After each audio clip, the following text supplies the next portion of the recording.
Я помню чудное мгновение, передо мной явилась ты, как мимолетное видение, как гений чистой красоты.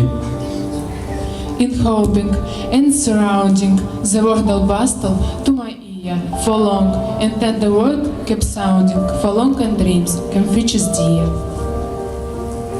Atouf, dans l'obscurité de l'éricmosion, dirais doucement mes jours, sans divinité, sans expiration, sans l'air, sans vie, sans amour. E venne dell'animo il risveglio, ed ecco, di nuovo sei apparsa tu, come una visione fugace, come il genio della pura bellezza. И сердце бьется в вдохновении, и для него воскресли вновь и божество, и вдохновение, и жизнь, и слезы, и любовь.